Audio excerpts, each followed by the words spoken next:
dia hafal, fikihnya kuat, akidah kuat, cuman dia tidak masyhur saja, tidak megang torekoh, tapi umatnya banyak, muridnya banyak, itu saja. Cuman di saat duduk dengan dua model orang ini unik. Di saat dia minta kami untuk itu, dia akan langsung diiyakan. Nah ini sebuah contoh gambaran cara zahir.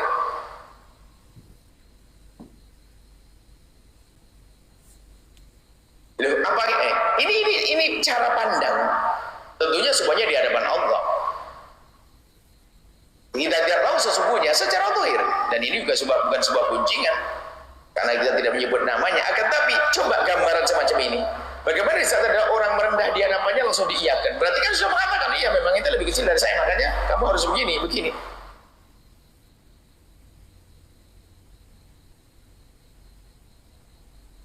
Dan orang tawadhu itu ya begini ini. Yang tadi itu mengatakan, dan dia memang dan di saat dinasihati membenarkan, mengiyakan, mangguk, masya Allah. Sampai keluar pun masih kata sanjungan, insya Allah itu orang soleh, orang yang mengatakan begitu. Cuman kita herannya bagaimana seorang sufi begitu.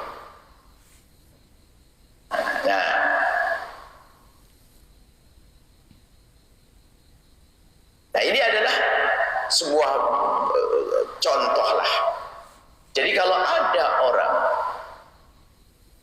yang ujub, maka dia sangat mudah untuk menjadi sombong. Nah, kekhawatiran akan ujub ini kita lanjutkan. Ini juga pernah ada pada Imam Haddad rahimahullah ta'ala. Ujub, kemudian sombong dan sebagainya. Nah ini bisa saja menjadikan seseorang nggak mau ngajar lagi nanti. Kalau ngajar ini kan seolah menempatkan dirinya di posisi yang dia lebih alim dari orang lain kan.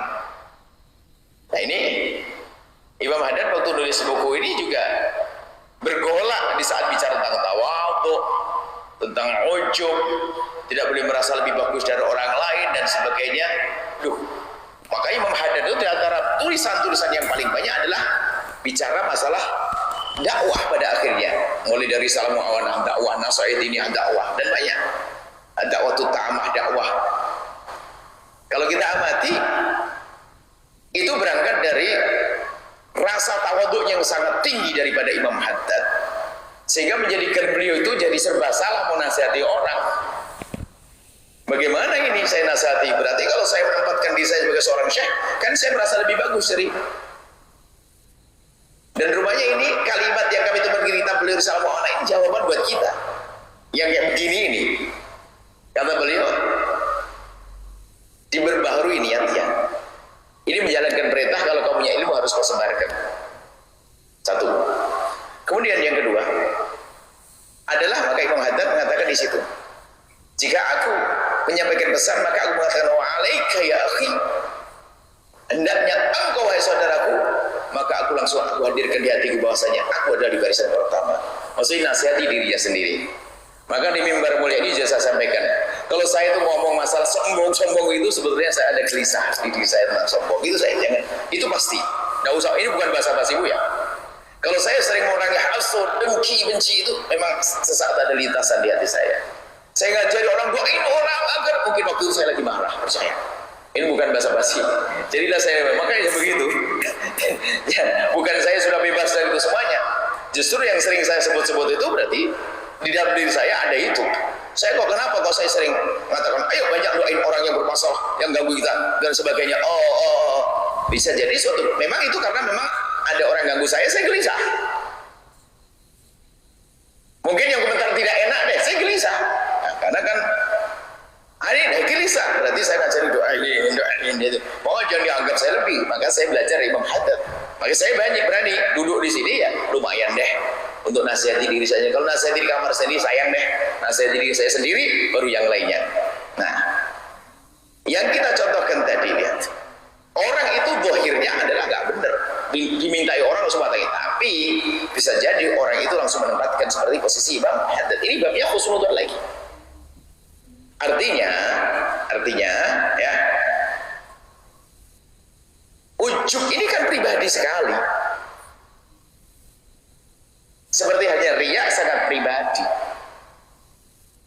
Dalam satu kajian kami tentang riya, Anda tidak tahu tentang riya. Riya itu kan membesarkan amal di mata orang. Kalau ujub itu menggedeikan amal di mata sendiri. Ikhlas itu berbuat amal ingin dilihat oleh Allah. Membesar amal di mata sendiri itu ujub. Oh, aku bisa. Kalau riya, membesar amal di mata orang, biar lihat sama orang. Cuman ujub itu sudah dempet sekali dengan riya. Kalau sudah ujub itu langsung nyambung ya, nyala sudah dengan riya sama sombong. Dan riya itu dengan sombong sudah kayak menyatu sudah pada akhirnya. Orang yang sedang riya dia sering sombong, pengen disebut berlebihan. Itu memang namanya penyakit hati itu saling berkesinambungan. Nah, orang ujub itu kan pribadi, kita nggak ada yang tahu. Jangan sok tahu deh, riya juga begitu. Kalau riya sendiri kan bahasanya digambarkan Nabi halus, ujub pun juga demikian. Riya dengan ujub kurang lebih karena penyakit hati.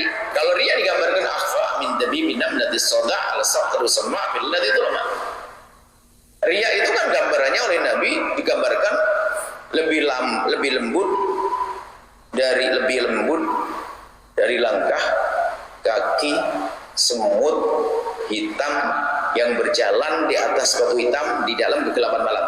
3 tingkat kelembutan, 7 tingkat kelembutan, bayangkan. Itu riya. Semut hitam aja kita tidak tahu tuh dari hidup. Dari mana tadi ada di sini itu semut?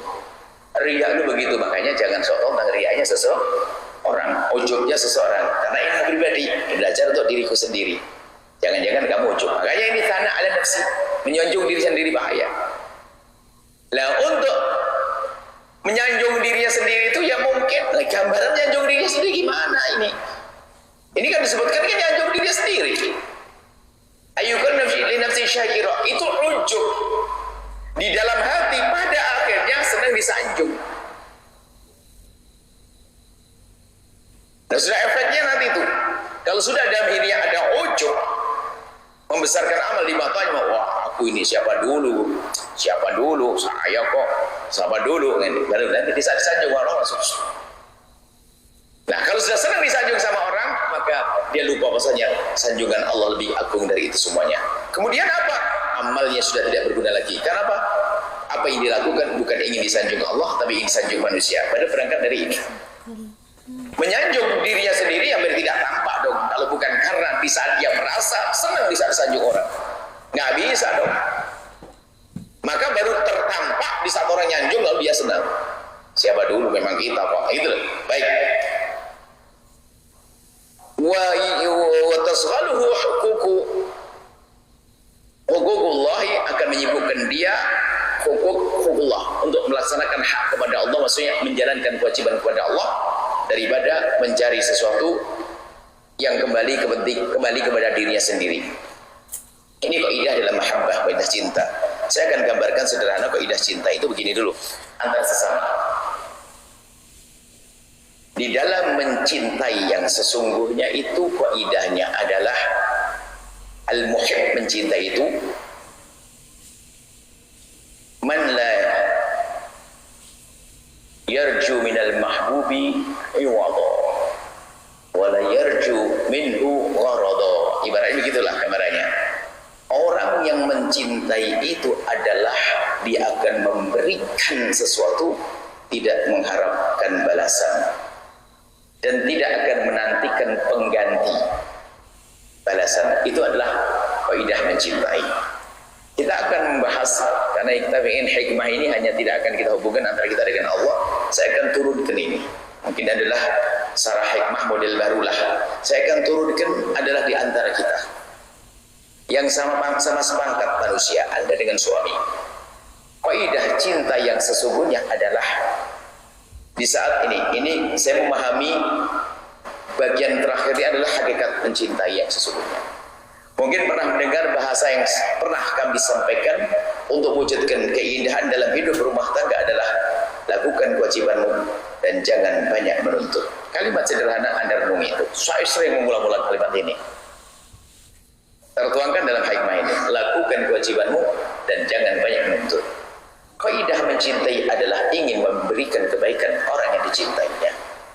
Tidak pernah berpikir apa yang akan aku dapat daripada buah cintaku ini di dunia.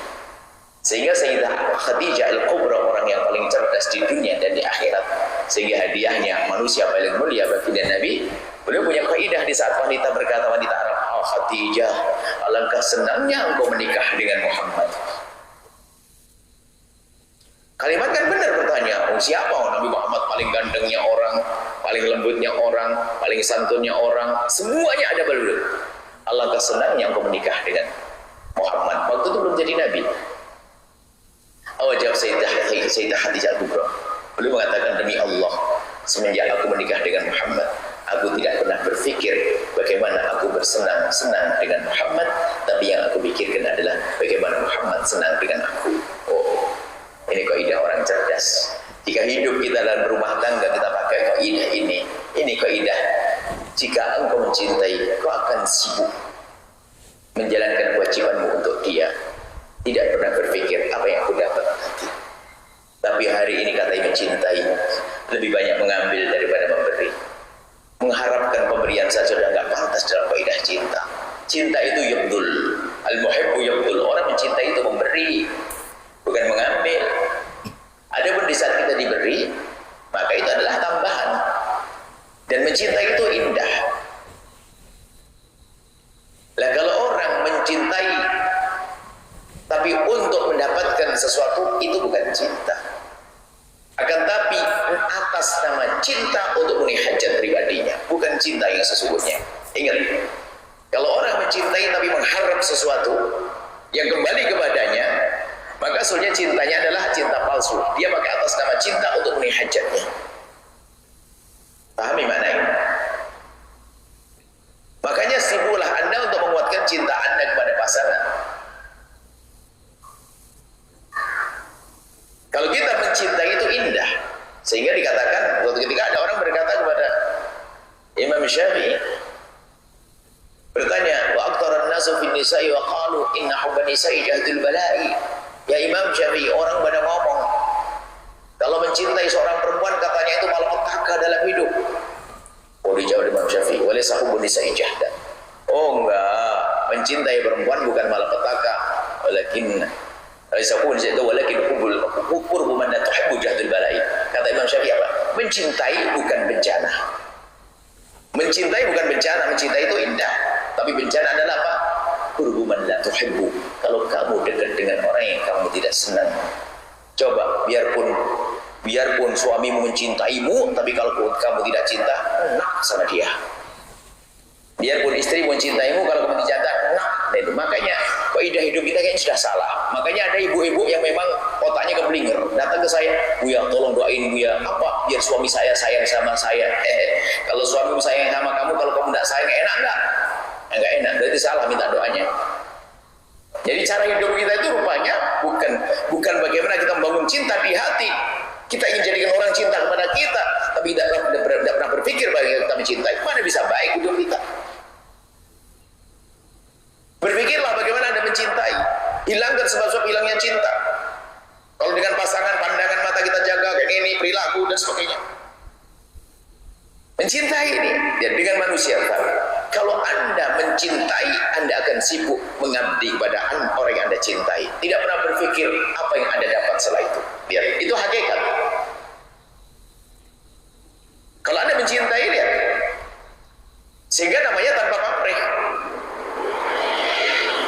Tanpa pamrih, Anda melakukan kebaikan. Kalau Anda mencintai suami Anda atau istri Anda memang ini karena aku mencintai dia, aku akan berbuat ini untuk istriku, untuk suamiku. Selesai.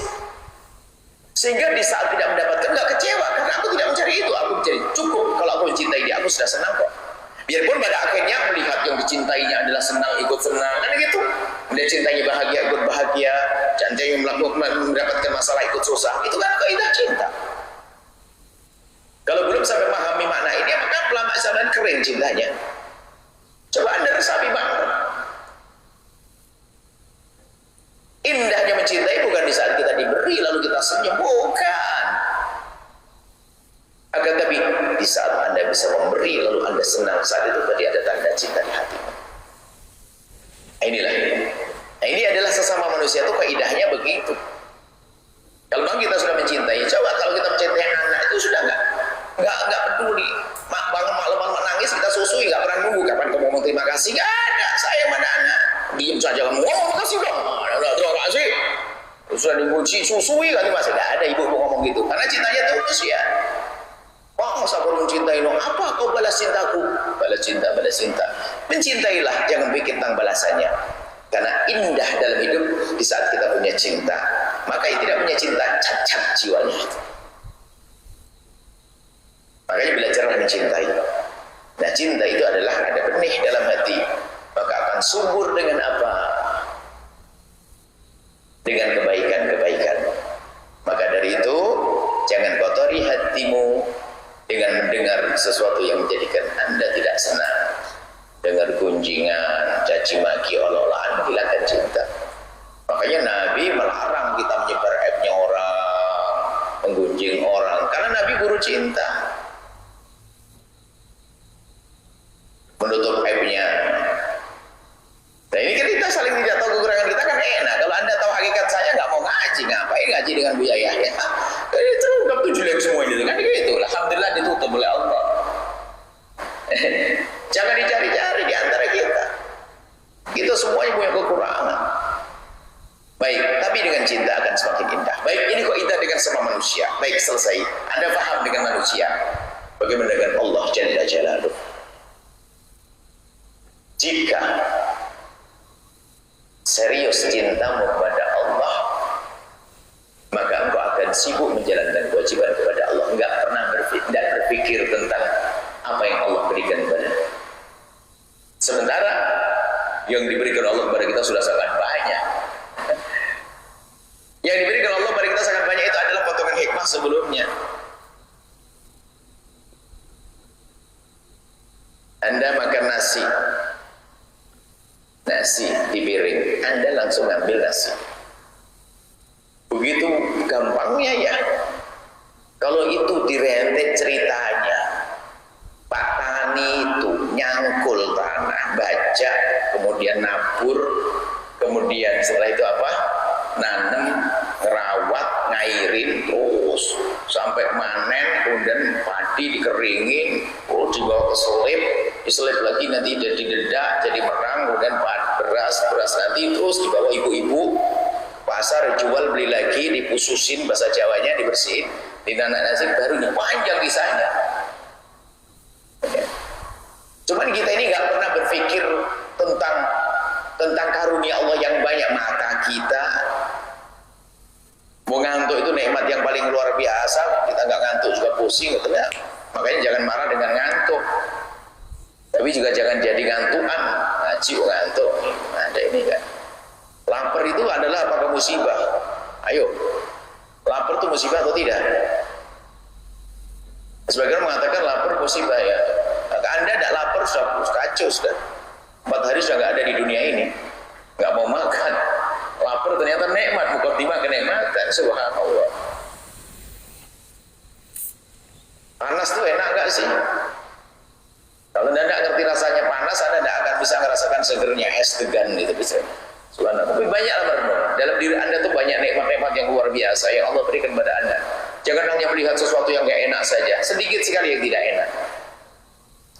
Khususnya adalah nikmat kita bisa kenal Allah, bisa menyebut nama Allah, bisa berzikir. Teramat banyak nikmat yang bisa kita syukuri. Sehingga kalau kita selalu memahami, merenungi karunia Allah, lihat kita akan sibuk bersyukur kepada Allah. Nggak sempat kita melihat kelebihan nggak sempat kita menyanjung diri kita dari hikmah sebelumnya. Kemudian setelah itu akan tumbuh cinta kepada Allah yang sesungguhnya. Nah, tanda mencintai kita kepada Allah adalah sibuknya kita menjalankan kewajiban. Habis sholat kita mikir, setelah itu kita mencari harta, mikir bayar zakatnya, menjaga halal haramnya, terus mikir begitu kewajiban kepada Allah. Nggak pernah berpikir apa yang aku dapat di balik ini semuanya, tapi kita menjalankan kewajiban kepada Allah. Sampai surga ini nggak pernah dipikirin, karena itu Allah orang tingkat tinggi. Biarpun kita boleh minta surga loh ya, biarpun kita diajarkan Nabi minta surga, karena Nabi itu imamnya orang yang tingkatannya macam-macam. Tingkat kita kan tingkat kuli. Kalau berbuat baik apa sih pahalanya? Berbuat baik kan apa pahalanya? Kan fadhail, utamanya apa? Baru kita beramal. Memang kita. Tapi para kekasih Allah melakukan kewajiban. Ini adalah melihat kewajiban terlepas. Nanti dapatnya apa? Selagi dikatakan lakukan. Kerjakanlah, maka dia mengerjakan. Kenapa? Dengan cinta. Itu dengan Allah. Dengan manusia aja nggak enak loh ya kalau kita tidak model tulus. Anda nyuruh Anda, nah Belikan abah, belikan umi, anu ya bawang ya. Nah, nanti dikasih apa saya? Aja. Belum apa nanti kasih apa? Nanti kasih dia. Gak enak sebenarnya. Bagaimana dengan Allah Al-Khaliq Jalla Jalaluh? Itulah makna ketulusan. Ikhlas yang sesungguhnya. Ikhlaskan martabat tingkat tinggi. Berbuat tidak mengharap-harap pada Allah. Berarti mengharap dari Allah pun masih tingkat ikhlas. Cuman tingkat tinggi ikhlas berbuat baik karena ingin melakukan kewajiban. Sehingga pemahaman kita tentang pengabdian pada Allah itu semakin sempurna.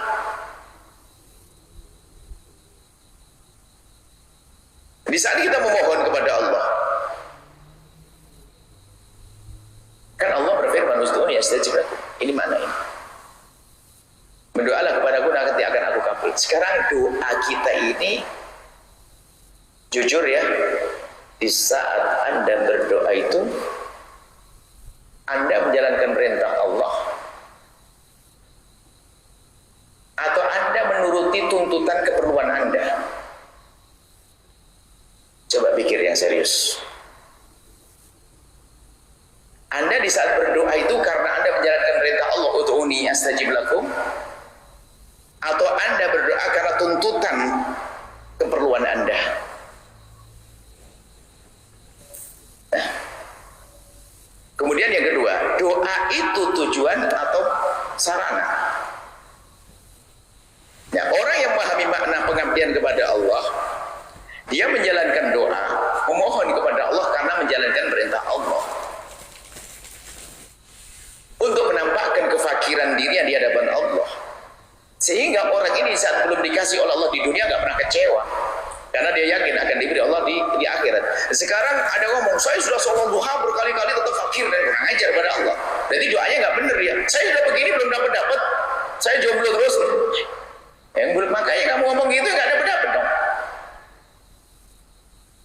Termasuk di saat minta kepada Allah adalah sebagian jadi sarana. Sehingga makanya lihat, doa itu bukan tujuan.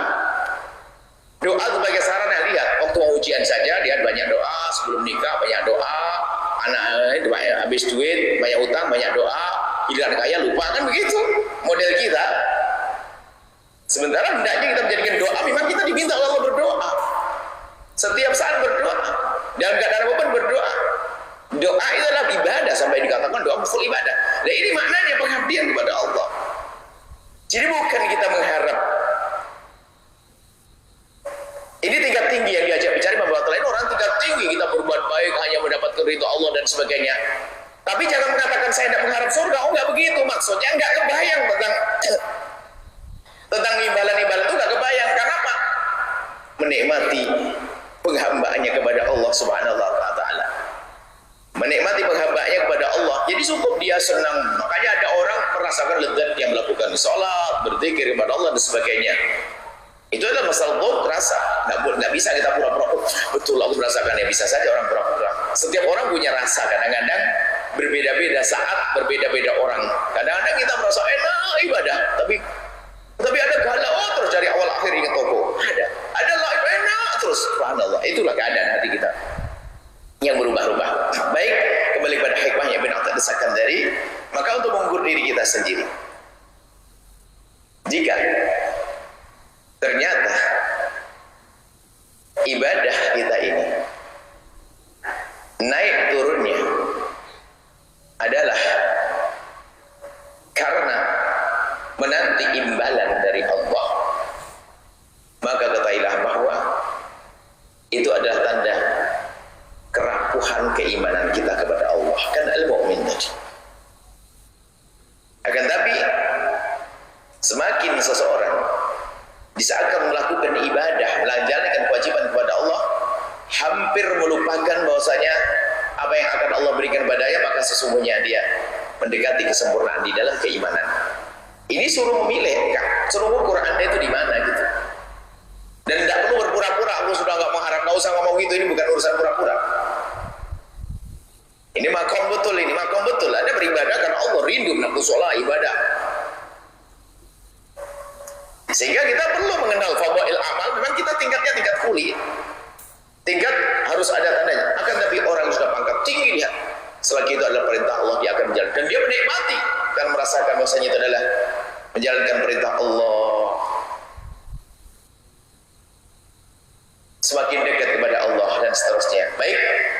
kita kembali kepada diri kita sendiri, bagaimana kisah ibadah kita kepada Allah, kisah sholat kita, kisah puasa kita, kisah pengabdian kita, kewajiban-kewajiban kita laksanakan kepada Allah.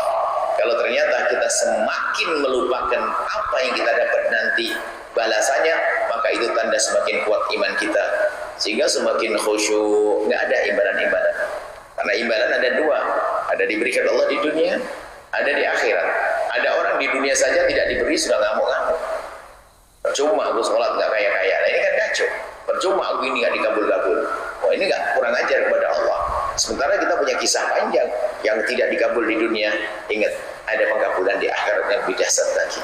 Yang belum diberi Allah di dunia, ada nanti balasan dari Allah di akhirat yang lebih dahsyat lagi. Maka kembalikan semuanya kepada tadi yang sampaikan Ibnu Athaillah Sakandari. Sibuklah engkau dengan menjalankan kewajibanmu kepada Allah sampai engkau melupakan apa yang kau dapat nanti dari Allah. Dan juga yang sudah kita dapat dari Allah sudah sangat banyak. Sudah sangat banyak yang sudah kita dapat dari Allah yang kita tidak akan bisa menghitung nikmat-nikmat yang Allah berikan kepada kita. Wallahu a'lam bishawab. Insyaallah semoga semua tetap menjadi kebermanfaatan keberkahan bagi saya ini. Amin. Allahumma amin. Jadi insyaallah ini berbahasa selanjutnya kita akan masuk segmen tanya jawab. Biasa yang kesempatan pada hari ini, ini bertema soal cinta dunia. Namun sebelumnya kami akan membacakan pertanyaan yang datangnya dari media sosial terlebih dahulu. Bagian pertanyaan yang pertama. Assalamualaikum warahmatullahi wabarakatuh. Saya membawa untuk bertanya, apakah boleh menikah dengan non-Muslim dalam Islam? Saya dan kalau saya berasal dari Bandung, Jawa Timur. Orang tua kami tidak memperbolehkan kami menikah karena beliau nanti adalah kakak. Orang tua mengatakan bahwa jika kami menikah mendatangkan musibah yang bertubi-tubi. Saya mengatakan bahwa misalnya idola boleh menikah, tetapi tidak boleh dengan non-Muslim. Saya menyebutkan karena ulama dan mengatakan bahwa menikah dengan non-Muslim akan selalu ada cobaan yang sulit. Sulit ditahan hingga kepada bukti yang manusia tidak bisa kuat menahannya. Saya tidak mengetahui apa itu adat Jawa atau sejenisnya. Bagaimana pandangan Islam tentang hal tersebut? Penjelasan dia. Terima kasih. Wassalamualaikum warahmatullahi wabarakatuh. Waalaikumsalam warahmatullahi wabarakatuh. Di dalam Islam ada rambu-rambu. Orang yang tidak boleh saling menikah, pria wanita yang tidak boleh saling menikah adalah jika di antara mereka ada mahram, baik mahram nasab, mahram susuan, atau mahram karena pernikahan. Mahram nasab, sebutkan ada 7 mahram nasabnya ya. Anak saya, anak perempuan sampai ke bawah, ke atas sampai Nabi Adam, saudara kiri kanan, ponakan. Berarti saya 1, 2, 3, kemudian ponakan, paman, itu adalah mahram. Susuan begitu. Kalau pernikahan adalah mertua sama menantu. Mertua menantu Anda nggak boleh dinikahi. Nah, sepupu bukan termasuk mahram, maka boleh dinikahi sepupu. 2 buku minduan. Ini bahasa Jawa campur. Minduan itu adalah 2 sepupu itu begini. Jika bapak Anda dengan bapak saya kakak adik, berarti Anda dengan saya sepupu. Ingat, bayangin saja bapak kita sama deh, kita berandai-andai. Mbah kita sama. Mbah kita sama, Anda. Bapak kita sama. Anak Anda dengan saya saudara. Anak Anda dengan anak saya sepupu, misanan. Namanya misanan. Anaknya anak Anda dengan anaknya anak saya cucu, minduan. Anaknya lagi adalah tadi apa istilahnya mentelon. Ini turun 3. Memang ada keyakinan di Jawa turun 3 gak boleh menikah karena nanti malapetaka dan sebagainya. Maka kami sampaikan tidak ada dalam Islam semacam itu, dan Anda tidak perlu percaya seperti seperti itu. Sebab kadang-kadang berkembang bukan saja masalah mentalon, selagi bukan mahram kan, selagi bukan mahram boleh menikah. Sebab kadang-kadang kampung ini nggak boleh menikah dengan kampung ini. Kampung ini, nah ini tidak perlu. Tuh, rumahnya ngadep ke utara, satu ngadep ke selatan. Lalu mata angin cuma 4 kan pusing, mertuanya terbatas banget. Ada ini, ada macam-macam keyakinan-keyakinan. Belum lagi nanti Rebo Legi nggak boleh menikah dengan sosok Kliwon. Nah, itu nggak ada dalam Islam semacam itu, tidak ada. Mohon maaf, ini berbicara tentang Islam. Jika di sana ada keyakinan agama lain, keyakinan lain, itu urusan mereka. Mohon maaf, kita tidak boleh mencaci keyakinan orang lain. Jika keyakinan orang lain mengharamkan sesuatu yang dilakukan oleh Islam, saatnya mereka. Mungkin ada sepupu menurut satu agama nggak boleh, lalu mengatakan bagaimana Islam untuk nikah sepupu? Ya terserah, itu agama dia. Maka mohon maaf, yang di luar wilayah Islam yang kami bincangkan adalah di dalam seputar Islam. Maka yang di luar Islam, ada di luar keyakinan ini, bukan berarti kami mencaci Anda, tidak. Ini di wilayah Islam. Di sana ada yang memperkenankan kakak adik menikah, keyakinan kan ada kakak adik menikah. Tapi dalam Islam tidak boleh, bukan berarti saya mencaci orang itu bukan orang Islam dan punya keyakinan yang berbeda dengan kita, lalu mengizinkan pernikahan kakak adik, memang bukan Islam. Ya urusan mereka kan begitu, bukan Islam. Tapi ini wilayah Islam, supaya tidak, kadang sekarang gampang orang itu diadu supaya karena mengadu domba, ini Buya mencaci kalau ini wilayah Islam, memang begitu. Islam tidak ada turun 2, turun 1, turun 3 itu sah, asalkan bukan mahram. Selesai.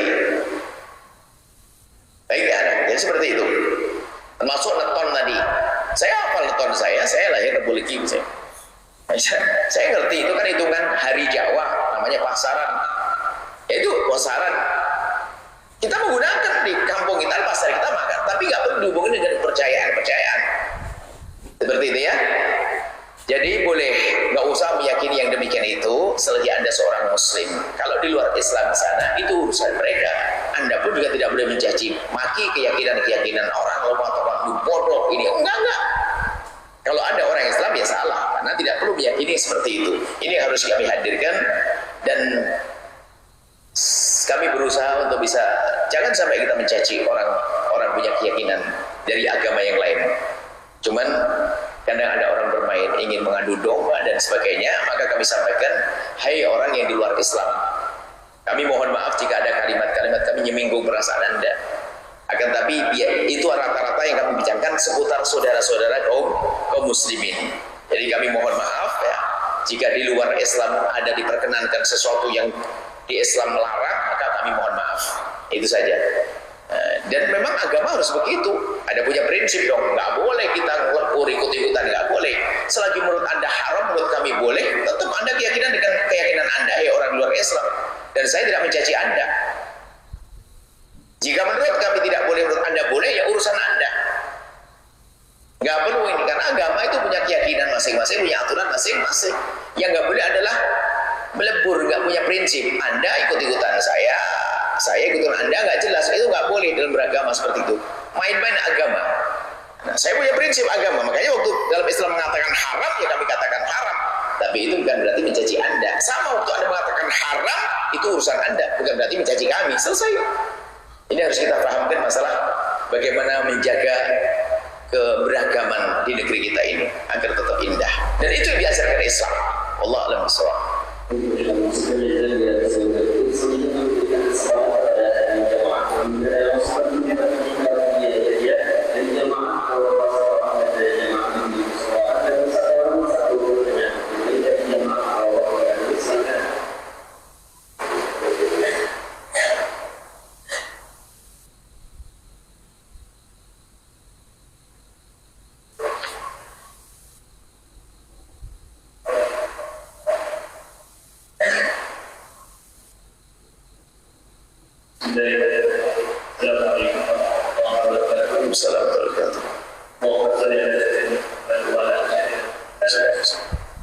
Moga mudah-mudahan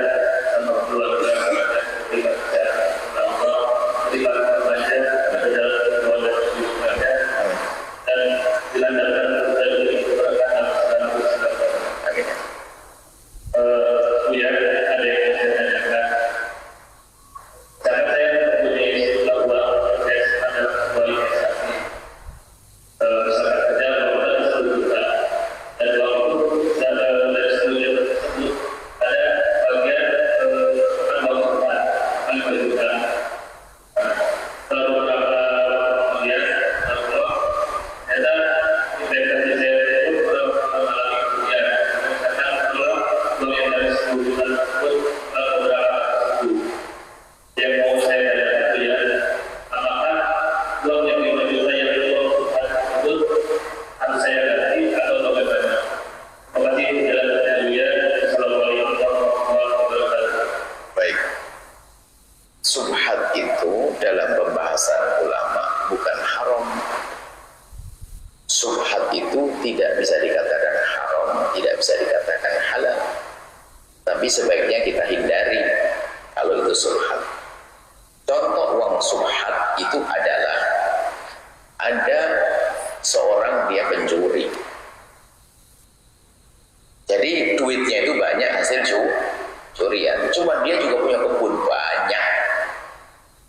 Dia kaya dengan kebunnya, tapi dia juga pencuri. Suatu ketika ngasih hadiah uang 5 juta kepada Anda. Ayo, dari mana duit itu? Dari kebun atau dari curian? Selagi Anda tidak tahu, namanya subhat. Mungkin dari kebun, mungkin dari curian. Makanya dipastikan halal, belum tentu. Jangan-jangan dari curian. Dipastikan haram, belum tentu. Jangan-jangan dari kebun. Itu subhat.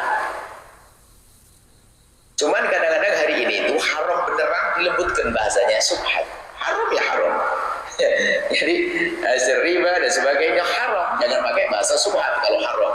Ini mau dilembutkan. Kalau subhat itu adalah itu tadi tidak bisa dikatakan halal, tidak bisa dikatakan haram. Baik, seperti anak subhat juga ada. Watinya menghubungi perempuan tapi subhat. Itu ada. Misalnya ada orang tertidur ngelindur, hubungan suami istri sama-sama ngelindur.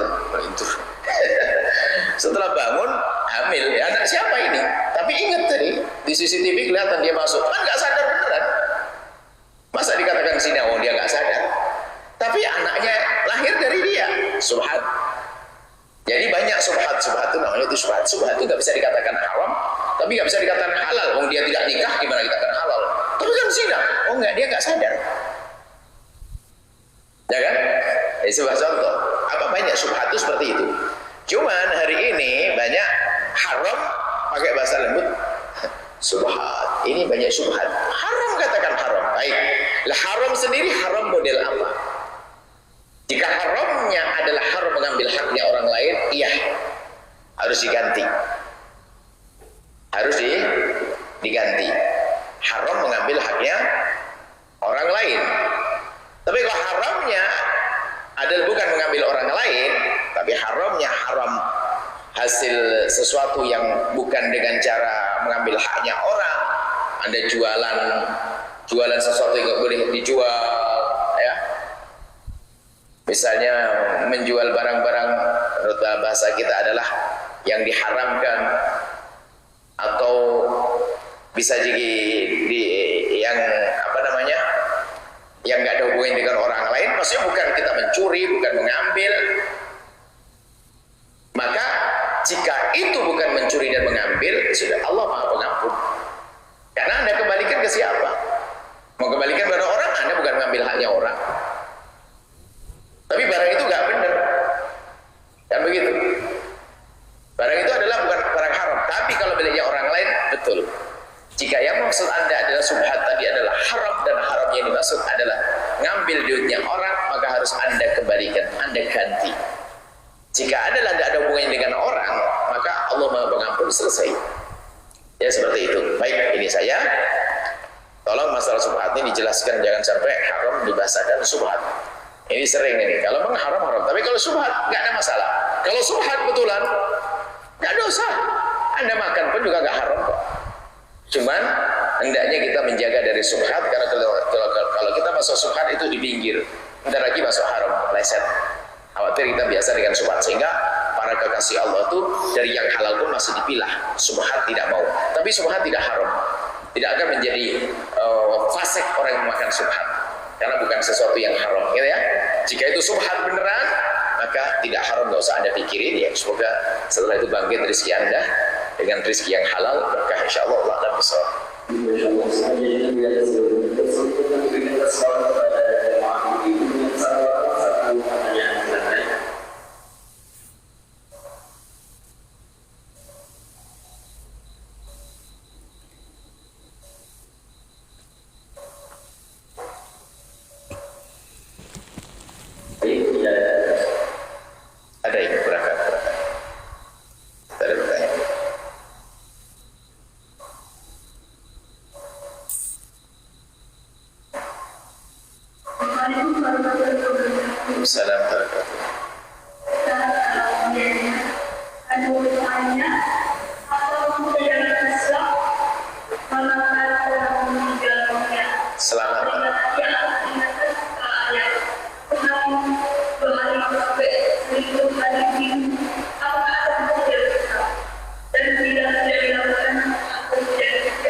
saat ada sanak, kerabat, saudara, orang tua meninggal dunia, maka kita dianjurkan untuk berbakti dengan cara mendoakan mereka dengan doa sebanyak-banyaknya.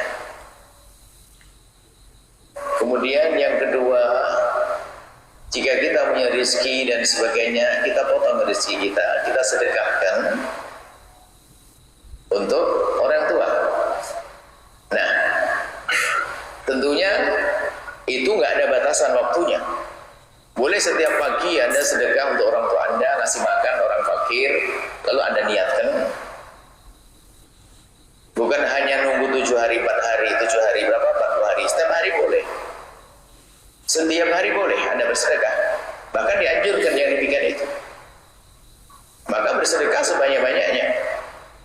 Mungkin Anda orang sibuk, Anda membuat makanan untuk sedekah untuk mereka, Anda langsung transfer 1 juta 1 jam pada jamaah, semuanya juga boleh. Makanya ya, maka sungguh sangat aneh jika kebaikan-kebaikan seperti ini menjadi sebuah yang terlarang. Ini adalah mungkin karena dia salah membacanya. Dari sisi mana sesuatu ini menjadi sesuatu yang terlarang? Isinya sedekah dan berdoa. Panjatan doa dianjurkan. Adapun kalau kasusnya adalah orang fakir memaksakan diri, itu yang nggak boleh. Orang fakir memaksakan diri sampai utang-utang dan sebagainya, ya itu ya jangan. Kalau utang-utang doa aja, nggak usah pakai sedekah. Nah, kalau masalah salah cara menggunakannya, cara menjalankannya, itu jangan disalahkan kerjaannya. Jadi bersedekah itu adalah dianjurkan. Bahkan kita bersedekah sepakat ulama, nggak ada yang berbeda pendapat. Kalau kita bersedekah, kita niatkan orang meninggal dunia, tidak ada pendapat yang mengatakan tidak boleh. Semua ulama mengatakan boleh. Sedekah lalu kita niatkan untuk meninggal dunia adalah sah. Loh, berapa hari sih? Semampu Anda. Dari duit Anda kaya raya, pelit banget sedekah untuk orang tua.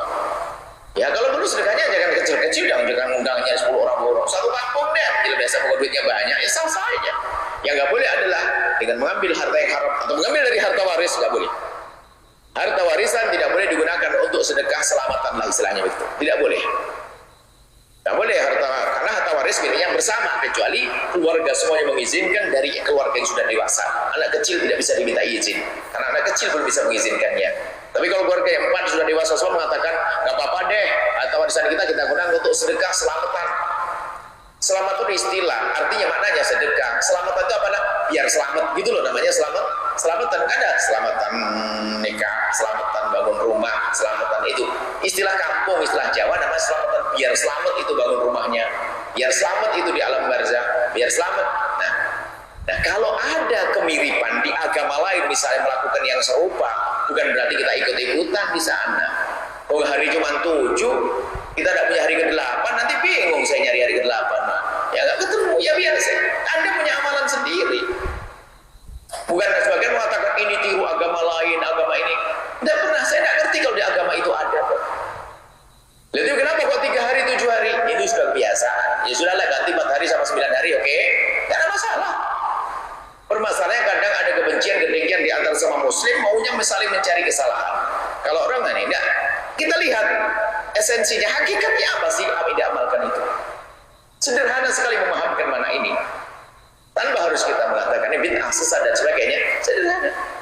Sedekah siapa yang melarang? Nah ini, kalau masalah cerita itu yang lain, bukan cerita. Sedekah selamatan bukan cerita. Sederhana. Mengingat kematian, bukan. Kita sedekah untuk orang meninggal dunia. Mengingat kematian yang tidak dianjurkan, kita tambah sedih nanti. Kita ingin mengingat kebaikan-kebaikan orang meninggal dunia, kita doakan. Jadi inilah pemahaman tentang selama ini dilakukan. Jangan didefinisikan yang berbeda. Jangan definisikan berbeda, sederhana. Jadi boleh, Anda boleh mengambil 3 hari, 7 hari, 40 hari, 1000 hari dan sebagainya. Boleh. Itu hanya kebiasaan. Loh, itu kan ada agama lain. Ini kebetulan saja. Dan tidak ada niat meniru kok.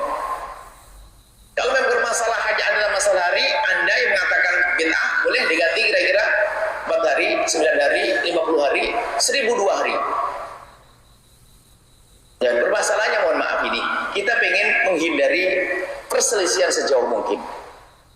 Paling tidak kalau Anda tidak mau melakukan ya sudah, tapi jangan sampai Anda mungkin tidak senang dengan cara memasak dan sebagainya. Tapi jangan pelit dong, transfer ke tetangga 1 juta begitu. Bagus. lebih bermanfaat daripada nasi kadang-kadang nggak cocok, kepedesan dan sebagainya. Jadi kita ingin menyederhanakan pemahaman. Nah, kemudian kami juga husnudzon. Mereka yang mengatakan bid'ah dan sebagainya itu bukan karena niat membid'ahkan, karena salah mendefinisikannya. Baik kesalahan itu dari orang yang melakukan atau memang mereka tidak mendengar langsung. Jadi saya pun tidak menjustis mereka adalah orang yang salah di saat membid'ahkan, tapi kami menduga mereka belum mendengar langsung. Mereka belum dengar langsung. Misalnya kita yang sering menyeru tidak pernah ada yang bertanya langsung pada kami. Nah, selalu definisinya adalah mengatakan ini adalah niyahah, ini adalah memperbaharui kesedihan, ini adalah termasuk jenis-jenis. Nah, mereka sudah mendefinisikan berbeda. Makanya hasilnya salah dong, karena definisinya berbeda. Tapi secara umum seperti kami sampaikan, itu adalah sebuah kebaikan. Bersedekahlah yang banyak dengan catatan tidak memaksakan diri, tidak ngutang-ngutang, ya. Nah, bagaimana rumah sakitnya belum dibayar, dia harus selamatan 7 hari berturut-turut, tambah dong itu orang. Berarti bukan selamatannya yang kita perlu selesaikan, ngutangnya itu yang perlu difahamkan. Jadi itu saja insya Allah. Semoga setelah itu indah, nggak perlu kita cari lagi. Kalau Anda melihat orang nggak mau melakukan itu, biarkan. Bisa jadi dia sedekahnya nggak pakai kecil-kecilan, langsung bangun masjid, bangun pondok miliaran. Ada jangan gampang sensi juga yang suka ngadain acara selamatan. Ada orang nggak selamatan, oh yakin yang beda, belum tentu dong. Ya, karena mungkin dia belum sempat aja, dia orang sibuk kok. Tapi dia sedekahnya banyak, asal cukup itu. Nggak harus pakai 3 hari 7 hari, ya nggak apa-apa, nggak pakai 7 hari. Yang penting nggak caci maki, Allah selesai. Allah alam bisawab. Ada korban, kita nyiapkan insya Allah, jangan lupa hari raya korban sudah dekat, persiapkan diri Anda mulai nampung. Kalau hari ini Anda menampung setiap hari 100.000, insya Allah dalam tempo 1 bulan ya sudah 3 juta dapat kambing. Insya Allah ayo nyembelih kambing semuanya di kampung masing-masing. Oke, masya Allah. Kalau ternyata Anda punya kesibukan, Al-Bahjah juga memfasilitasi, membantu Anda untuk bisa menyembelihkan kambing korban dan membagikannya. Baik, langsung aja yang ingin berkorban di Al-Bahjah ke nomor telepon berikut ini 0821 2078 9344 atau bisa langsung rekening BSI 751 222 9918 atas nama korban Al-Bahjah berbank 451. Baik, kemudian juga telah dibuka SMP Al-Bahjah Putri Al-Bahjah An-Nahl di Tangerang. Insya Allah tesnya adalah 12 sampai 14 Dzulqa'dah atau 12 Juni insya Allah. Untuk informasinya ke nomor telepon 0813 3066 2008 atau 0813 8989 0399. Alamatnya adalah di Tangerang, di Kunciran, Kecamatan Pinang, Komplek Duta Bintaro. Baik, program orang tua asuh ini untuk kader-kader handal kita, anak-anak kita diproses belajar menghafal Quran. Ini selain program formal ya, ini program mencetak ulama. Menghafal Quran, disaring lagi, masuk kelas tafakuh, kelas nahwu, disaring lagi kelas bahasa Arab, kelas selanjutnya sampai masuk kampus. Artinya ini adalah calon-calon ulama yang kita arahkan, kita didik, dan itu adalah anak-anak Anda semuanya. Maka jangan ragu untuk bergabung menjadi orang tua asuh mereka, khususnya Anda nggak punya anak. Jangan sampai Anda di dunia nggak punya anak, punya anak, di akhirat Anda melarat anak juga. Jadikan mereka anak-anak Anda. Tiba-tiba nanti di akhirat Anda kaya raya, sepertinya di dunia nggak punya anak, tatonya puluhan bahkan ratusan anak ulama-ulama Rasulullah adalah anak-anak Anda. Pahala mengalir untuk Anda. Atau yang sudah punya anak-anak yang bandel dan sebagainya, niati menolong mereka, membantu mereka, berjuang untuk mereka, diniati semoga anak-anaknya menjadi baik. Atau anak yang sudah hidup, sudah baik, diniatkan semoga semakin hidup, semakin baik. Sungguh Allah Maha Kasih, dan sudah dijanji oleh baginda Nabi, Allah fi'adil abdi mahtan al-abdu fi'adil akhih. Allah akan nolong seorang hamba yang sibuk nolong orang lain. Allah akan nolong anak Anda kalau Anda sibuk nolong anaknya orang. Allah akan mendidik anak Anda kalau Anda sibuk mendidik anak orang. Langsung saja ke Bank Syariah Indonesia nomor 777 555 0052 atas nama orang tua asuh Al-Bahjah, kode bank 451 atau hubungi 0811 22 344 7 insyaallah. Mari kita tutup doa. Bismillahirrahmanirrahim. Alhamdulillahirabbil alamin. Allahumma shalli ala habibina sayyidina Muhammad wa ala sayyidina Muhammad. Allahumma ya Allah, pandang kami dengan kasih sayang dan cinta darimu. Berikan kepada kami segala kebaikan di dunia dan di akhirat. Ya Allah, wahai dan yang Maha Kasih, ampuni kami, ampuni orang tua kami dan guru-guru kami. Berikan kasih sayang kepada mereka ya Allah. Berikan kasih sayang kepada mereka ya Allah. Kami mohon wahai dan yang Maha Kasih,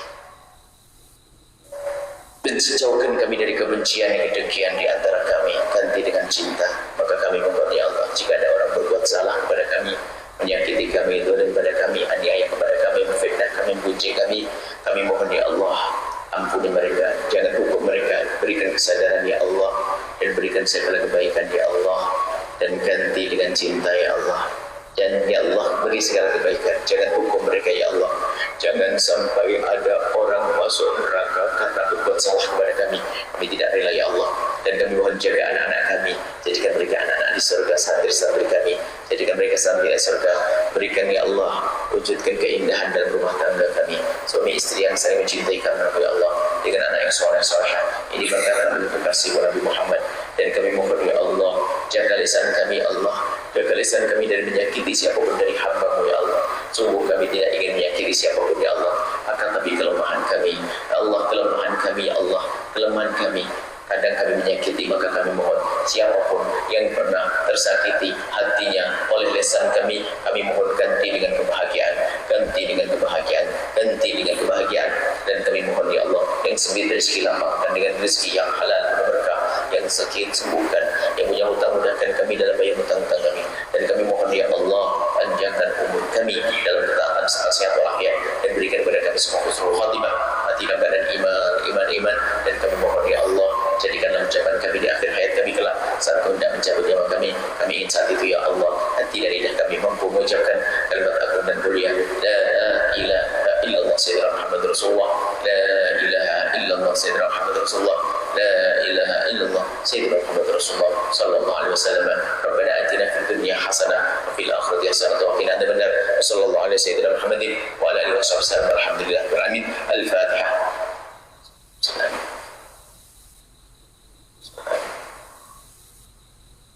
Terima kasih, mohon maaf dan berdoa selalu dari taufiq hidayah semua.